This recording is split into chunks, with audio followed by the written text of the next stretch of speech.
Hello everyone, what's up? Predator12 here with another video review. Today we're taking a look at Transformers Studio Series Sentinel Prime from Transformers 1. But before we take a look at the figure, let's go ahead and take a look at the box. So here we have Sentinel's box. It is the new box art, or the new packaging design. Let's go with that. The new packaging design for Studio Series, and really new Transformers figures kind of across the board, because this year we've got the Studio Series looking like this, and it's got the little thing down here that says Studio Series, and then Age of the Primes basically looks like this, but it says Age of the Primes down here. So I do kind of like that they're unifying their box art a little bit. I think this looks snappy. I think this looks, it's all crisp, it's clean, it's very black, but I don't know, there's something about this that I think just looks really nice. So anyway, we'll get into the details here. So up here it does say that he does transform in 17 steps, and of course he's for ages 8 and up, but that's just suggestion. I have to put that on there. Here is Sentinel Prime over here looking very heroic.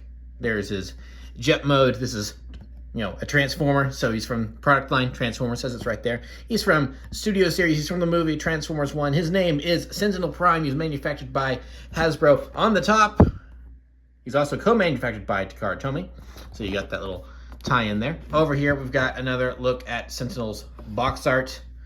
There's his name right there again. Transformers Studio Series from Transformers 1. On the side here, you just kind of get more of a continuation of the box art and an Autobot symbol, and telling you that he's a Voyager class in several different languages. Then on the back, you've got a small little look at him in the movie right there, which I really like. I like that they're actually including images from said movie that the character appears in now. So over here, Sentinel Prime, you get his short little bio talking about how great a leader he is. There is his Ultra mode, his ultra heroic, can do no wrong, is a perfect individual hero mode right there, his Ultra mode. Another look at Sentinel Prime with his weapons drawn. Again, he transforms in 17 steps. There's his jet mode. Don't eat the toy. It's not a good idea for your digestive system. This is an authentic Transformer, no Chinese knockoffs here. Another reminder that this is manufactured by Hasbro. And that's pretty much it for the box. So yes, here we have Sentinel Prime, the villain of Transformers 1. It's like, don't let all my sweet talking fool you there at the very beginning. No, this is in fact the main antagonist of Transformers 1, because he killed the Primes and tried to seize their power for himself, as we learn in the film. Spoilers for a movie that's been out for a little while now. But yeah, this is his jet mode that we never actually see in the movie, which I think is a bit odd, because the couple times we do actually see him fly in the movie, he's just in robot mode and he's got his wings out. So I find it interesting that the toys, so obviously they designed a jet mode for him, because this is definitely not a cobbled together design. They definitely designed a jet mode for him, and then he just never transforms in the movie. So that's kind of odd. That's kind of interesting. Don't know why that is. If there's a lore reason for it, or if it's like, oh, hey, we can save a couple $1,000 by not having to animate him transforming into a vehicle mode. Sweet, let's do it to save on production. I don't know, but yeah, no, for the toy anyway, this is his jet form. So I think it looks rather good. Now it does depict him with his weapon storage, with his just great big old shield here on top. I don't necessarily really like that, because I think the big pink, while it works for the robot mode, it being supposed to be this energy shield, I think that just looks really ugly up top. So we'll just remove that, and there we go. That looks a little better. I really like this jet form. I think this looks really cool, and I doubt they're gonna do this, but I would not mind if they just give us a bunch of Sentinel repaints in different colors and like switch out the heads or something like that, because with the way this guy works, I would actually be very tempted to buy more of these, because I think this is a good jet mode. So yeah, very Cybertronian, very nice Cybertronian design. He's got all sorts of little boosters back here and everything.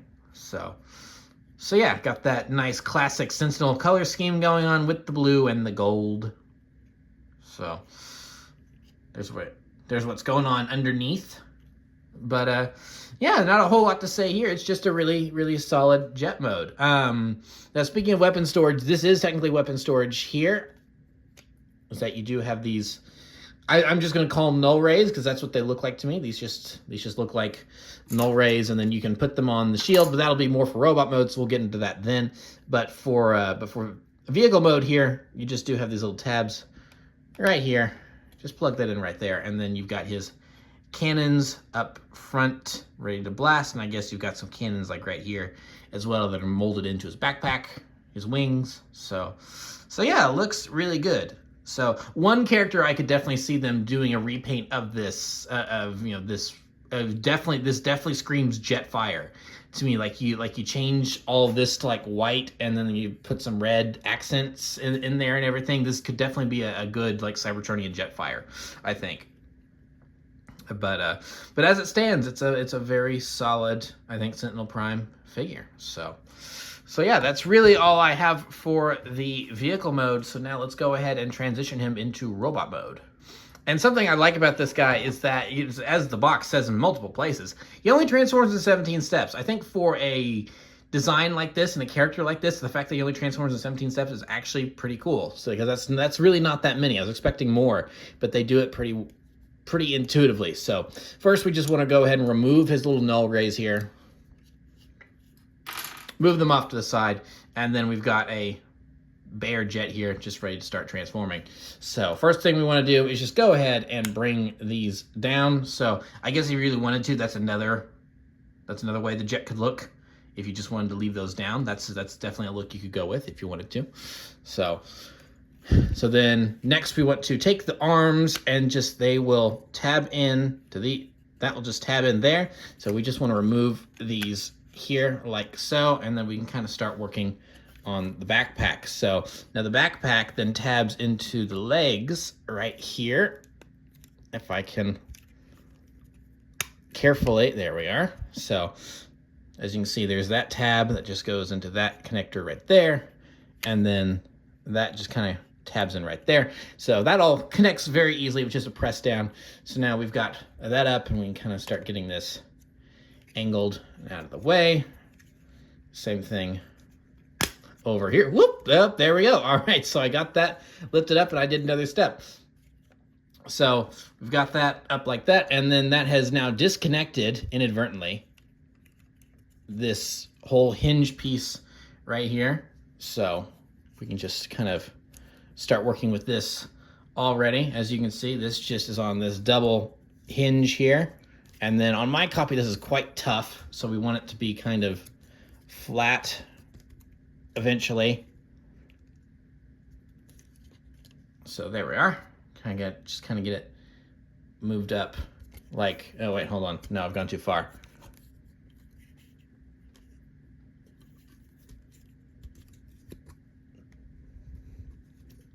No, yeah, I had that right, I'm pretty sure. So yeah, we've got that up there, and then we'll just go ahead and leave all that in place for now. So now we want to work on the legs. So we've got these that kind of become the shoulders, everything tabbed into the legs over here. So there's a little, as you can see, there's a little tab molded in there, and then that just plugs in right there. So very easy to, it's a very snug connection, but it detaches very easily. So we just want to bring that up, and then there's these notches there that just slide into those notches there.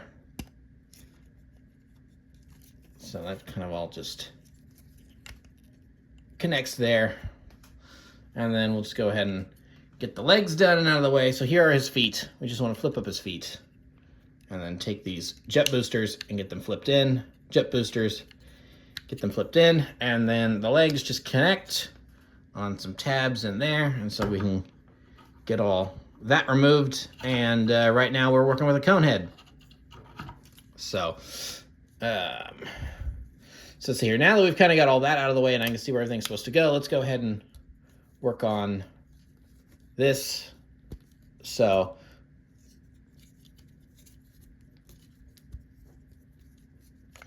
here we go. So that's the tricky thing about the double hinges. Which way is it supposed to go? So it's actually supposed to go like this. Oh man, I've pressed that down. Like this, and then there we go. And then we push it flat up like so. So let's go ahead and fix this piece. This, on my copy at least, this side does pop out easier. It was kind of like that in the box, unfortunately. So I don't know if that's like it got damaged in transit or something, but it's not a huge deal. It pegs in where it's supposed to, but then as a consequence, this arm is like a little bit loose. So there's something going on with this side of my figure, but it's not a huge deal. It's not really too big a problem. So now we'll go ahead and just get this moved down. And then what I find to be easiest is if you just put your thumb in here, then that will just snap that down in place. And as you can see, there's a tab right there, and then that will just tab in right there. So now we're kind of in the home stretch here. So we want to take his head and rotate it around like so.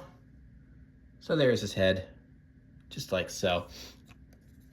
And then we just push these up. We've got a hand, and then the same thing over here.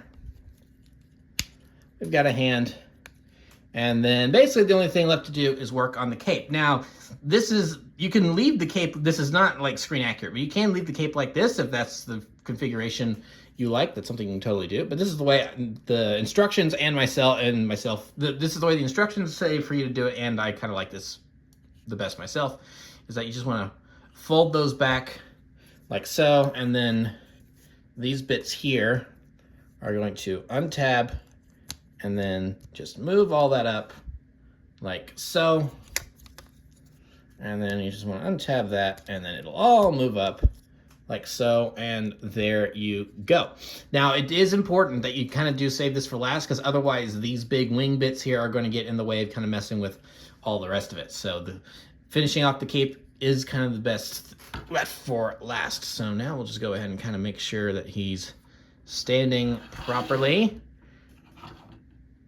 and that all of his proportions are kind of evened out.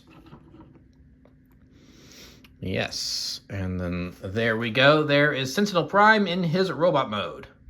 And yeah, it's a pretty good looking Sentinel Prime robot mode. I think this captures his look in the movie very, very well. I kind of wish that his face had more of an arrogant smirk going on than just kind of this almost kind of flat expression. But you know, that's not a huge deal. I just find it unfortunate that a lot of Hasbro figures, the faces, just they kind of give them more of a neutral look, when it's like a lot of like, which works for some characters, for others I want them to have more of a, like Bumblebee. I feel like Bumblebee, when he has a face and it's not the weird radio configuration looking thing from the live action films, I feel like whenever they do a Bumblebee that has an actual face, he just needs to be smiling. Bumblebee's a character that I feel like should always be smiling.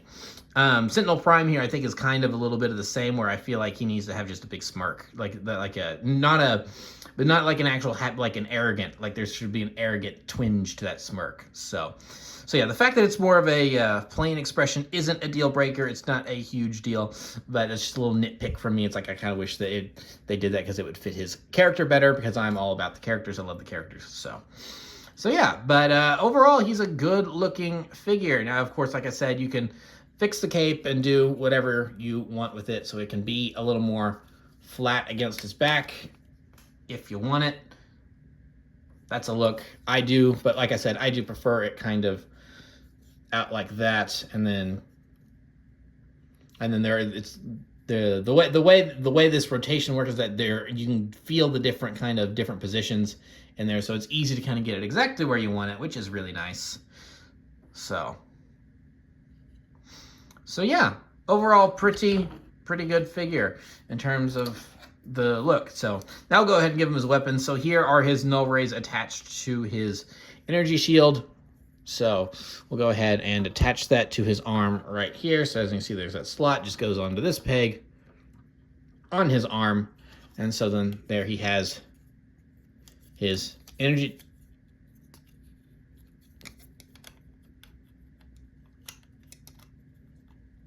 Come on, there. And there he has his energy shield ready to go. Just turn his head a little bit, so now it looks like he's ready to defend himself from treacherous High Guard members that are coming to attack him or something. So yeah, so that is the energy shield. Now, of course, you can remove the energy shield, and part of the reason I just went ahead and called these little blasters of his null rays is that since they've got these pegs right here, there are holes in his arms, and so if you want to, you can just totally give him Starscream-like null rays. So there you go. He's got null rays ready to shoot people with. So awesome. So yeah, that's pretty cool. So, and then of course he could also hold them if you wish, but I kind of feel like holding these is kind of like and it's like, yeah, you know, it's your toy, you do whatever you want with it. But I feel like him holding it is kind of just like the lamest option. It's like you can attach him to his arm, which looks cool. They can fit on his shield, which looks cool. But so yeah, I do kind of wish that they did give him his big blade instead of the energy shield. Yeah, like the big Dark the Moon inspired kind of angled blade. I kind of wish they'd given him that instead of the energy shield. But I understand why they went with this, because I think all of this stores in vehicle mode a little bit better than the big blade would have. So yeah, that's kind of Sentinel Prime in a nutshell. So now let's go ahead and get some size comparisons out of the way. We'll just make him nice and front and center there. So then we're going to bring in Studio Series Optimus Prime from Transformers 1. So a little bit of actually they're very, very close in height.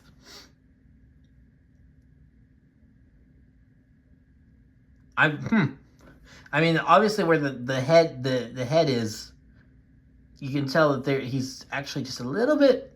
I'm actually kind of surprised how small he is as a Voyager. I thought that there was going to be. This is actually the first time I've kind of lining them up like right next to one another. So I'm actually a little surprised by that height difference. It's not much, but he is kind of a beefy boy, deluxe. So I guess I kind of understand that. So then we'll also bring in Alpha Trion from the mainline line from Transformers 1. And then we'll also bring in Quintesson, again, from the Transformers 1 line. So there he is with some other characters from the movie he's in. Let's move them off to the side. And then we'll also, just for funsies, we'll bring in the original Dark of the Moon Voyager Sentinel Prime from the live-action films. So there's 2 different iterations of Sentinel Prime right there. This guy's much bigger. So yeah, there's kind of what a lot of people think of as like the ultimate Sentinel Prime in terms of his evilness, at least until this guy came along.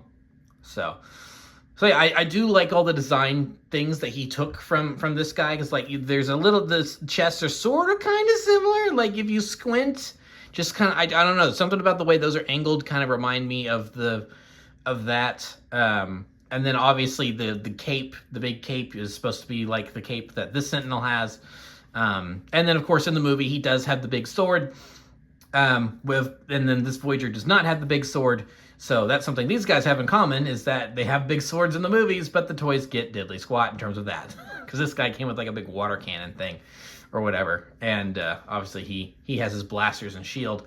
But this guy had a shield too. This guy had a big shield too in the movie, and then look, he gets big shield. So it is cool to see like certain different characteristics of one version of the character move on and remain established with another version of the character. So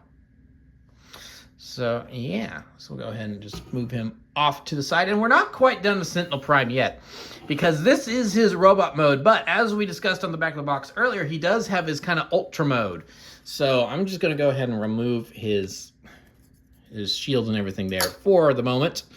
So to get him in his ultra mode, I think first I want to start with his face mask. So we're just going to move this down. And I find it funny that the only purpose this thing serves is just to access the face mask. Like I assumed it would have some sort of purpose in transformation, but it doesn't. So the face mask is just in here. So you can just hook your thumb in there and then bring that up. And then, so now he's got his face mask going. And then you want to just take these panels here and move them up like so. And then speaking of panels, we want to lift these panels up like so, and then just get that cannon out. Same thing over here. Just get that cannon out. So now he's kind of armed and ready up there. Now what we can do is we can also then bring this piece back down. And then he's got his blaster hand ready over here. And then we want to come down here and open up this panel on the leg, which can kind of be a little bit tricky and want to fight you because it's, at least on my copy, it's stiff. There we go. So open that up, and then you've got some missile launchers in here, which, again, and that happens. Yep, I figured that was going to happen. So at least on my copy, if I can pick this up out of the floor, there we go. At least on my copy, this always wants to fly out whenever you mess with it. But for some reason, at least in my experience so far, it's really only on this side. So we'll just get that situated like so. So he's got his missile launchers there. I do kind of wish that they were painted in gray, because then they'd be picked out a little better amongst all the blue on his legs, but oh well. And then we want to do the same thing over here. Just open this up, and then for some reason, this side cooperates with me really well. So yeah, I don't know what it is about my copy, but for some reason what would this be? This would be his right side. His right side has just issues, because this arm is a little loose compared to this arm. That wants to come untabbed easier than on that side, and then this thing doesn't want to stay clipped in and goes flying around. So yeah, I don't know what it is about the right side of my copy of this guy, but it's a little wonky. So now we can give him back his energy shield, and then there he is in his kind of back heavy powered up mode. But then we're even not quite done there, because then you can also take the boosters from his vehicle mode. Take the boosters from his vehicle mode. I'm just going to say it twice because I have to do it twice. And then flip those down. And then he's got his rocket feet. And then he doesn't really stand up well. I guess maybe if you angled, nope, that doesn't work. So yeah, you can't really stand him up like this. But yeah, so then there is Sentinel in his powered up mode. And I really love that they actually went through the trouble of making him able to power up. And it's a lot of little simple tricks. It's nothing crazy. They did a pretty good job of just making sure that, you can really use Megatronus Prime's T-Cog to its full effect. And so yeah, he's got all of his weaponry ready to go. So I think that's really cool. I'm really pleased that they did that. So to finish off here, I'll just go ahead and flip his feet back to the way they were, and then keep him in his kind of ultra mode here as we finish up, because we're not quite done yet, because like every Studio Series box, we get a removable display on the inside, except, my friends, I have some bad news to bring you today. If you're a fan of the removable backdrops, so here's the interior of this box, and so when I opened this, I kind of thought, oh, well, it's like I guess the removable backdrop is behind here, but alas, this is all that is inside. So the days of the removable backdrop have unfortunately passed us by, and there is no more removable backdrop in a Studio Series box, which I am very forlorn and sad about, but also not at the same time, because if you've watched any of my reviews, Transformers reviews, especially Studio Series, I end every video with hey, here's the removable backdrop. I don't use them, but I think it's amazing that Hasbro includes them, because I think they are great little displays if you have room on your shelf for them. So, but now that we are 7 years deep into Studio Series now, or something like that, I don't even know how many years it's, because it's what, 2018 to 2025. So yeah, it's like 7 years, whatever the math on that works out to. At this point, I guess they decided that it wasn't worth the cost to keep doing those. And so yeah, unfortunately, the removable backdrops are no more. But as a consolation prize, we do get clear plastic windows back, instead of it just being a big hole you can put your fingers through and like rip the toy's head off. So that's an improvement, I guess. Another thing, so I'm kind of bookending this talking about the box, but I wanted to save all this for the end, so it's not to front load the video of just box talk. But another thing about these boxes is that they no longer have numbers on them. So this is the first Studio Series figure I own that is not numbered. So I guess that's another thing of they've been doing Studio Series long enough at this point, and like the numbers were starting to get we were in like the 120s or something like that. That's kind of ridiculous. And not in a bad way. I mean, it's like I think it's actually really awesome that Studio Series has been going long enough that we've actually reached numbers like that. But for trying to get new people into collecting or something, seeing that number on the box, I can maybe understand for some having that urge to collect, and missing a number might irk them a little bit. So I don't know if that was the reasoning for ditching the numbers on the box, but yeah. So Studio Series boxes changing a lot is that now it's a big redesign. There's no numbers on them anymore, so we don't know what number figure Sentinel Prime is in the Studio Series lineup. There's no displays anymore.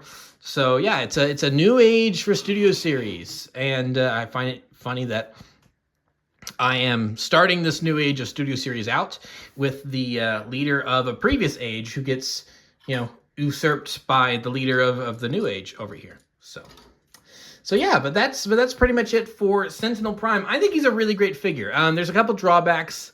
Like I said, for some reason, just a couple pieces on him just being like loose and not wanting to work quite properly. He's also a little bit wobbly. I don't know if you've been noticing that, but the way the feet work and the heels and everything, that just makes him a teensy bit wobbly, and he can be back heavy depending on how you have the cape splayed out and everything. But I think for trying to match the look of the character and giving him a really good vehicle mode and a really good transformation that's not complicated and is pretty easy to follow, I think this figure is really just absolutely fantastic. There's a lot of playability here. He looks good. It really just does everything, not perfectly, but it does everything really well, to the fact where it's like I don't really have, other than like I wish the missile pods were painted, and maybe some of the parts were a little put together better. Other than that, I think this is just a really, really fantastic figure. So if you can manage to find him, I would totally definitely recommend him, because finally these new figures are starting to pop up on store shelves, and it's been a long time at this point. I feel like they are well overdue.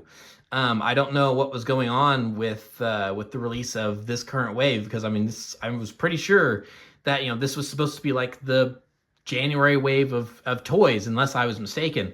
So the fact that it's taken until the end of March for them to start showing up on store shelves, a little weird. So I managed to find this guy at Walmart.